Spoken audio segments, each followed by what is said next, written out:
The 21st Olympic Winter Games will mark the third time Canada has hosted the Olympics, and the first by the province of British Columbia.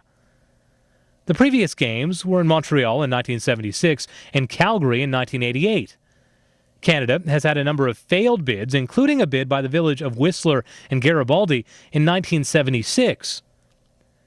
The 2010 Games will mark a number of firsts, including the first time that the Games will be hosted by the sea, with some venues at sea level, including the speed skating oval. And the first time an opening ceremonies will be held indoors. Vancouver is also the warmest city ever to host a Winter Games, with its average February temperature of 4.8 degrees Celsius. In Turin, we spoke to a Vancouver-based insurance adjuster who said that Vanoc's biggest worry is not too little snow on the ground, but too much. The organizing committee's contingency plan is to host events in the interior if Mother Nature is too generous. Yeah, I've been to Torino before. It's a small town, but really cute and fun. And I think Winter Olympics, it's really more ambient than the Summer Olympics. It's not as huge, and I think the facilities there will really showcase that. I think Vancouver is a better city. It's a bigger city with a lot more to offer, and I know they're going to put on great games in 2010.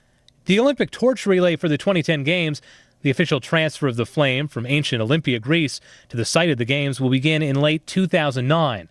It will travel from Greece over the North Pole to Canada's high Arctic and onto the West Coast and Vancouver. The torch will be carried by thousands of Canadians of all ages and cultural backgrounds on foot, dog sled, snowmobile, horse, plane, and virtually every means of transport known to Canadians.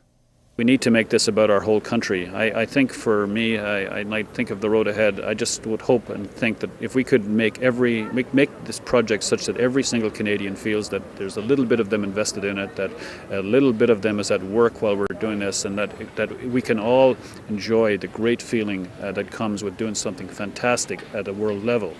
That's the opportunity we have, and it's up to us to deliver on it. Don't spin people about the Olympics. Don't make them feel proud of the Olympics because they have the duty. Make them feel proud because here are the reasons why legitimately you should feel proud. The general feeling of Olympic organizers is that Vancouver is well positioned to host an exceptional Games. The Vancouver friends don't need my suggestion because are already at the top from the point of view of the capacity of organization. There is a lot expected of us. You know, we've made promises we intend to keep, and I think people believe that we will rise to the occasion and we'll deliver at a very high level, and that the Games of Vancouver will be special and remembered for a long time, and that I think there is something going on out there where people, and we certainly feel that. We know that people are counting on us to really hit a home run, and we need to. Donc ce qu'il faut que vous fassiez aussi à Vancouver, c'est de montrer l'histoire de cette ville, montrer comment elle s'est construite, montrer ce qu'elle a, ce qu'elle apporte, sa culture, la vie de ses habitants, même si c'est une ville assez cosmopolite, hein, mais il y a toujours des choses à montrer dans la culture, et c'est ça qui me paraît important.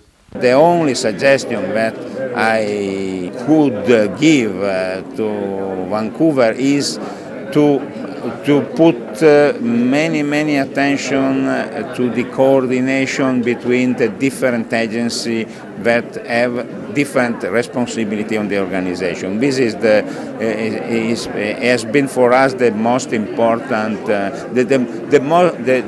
difficulty were born by the difficulty to coordination, to coordinate the different agencies, and the suggestion to put the maximum of the attention to this question, but you don't need. What we have to do is to make sure that we're continually communicating what these games are about.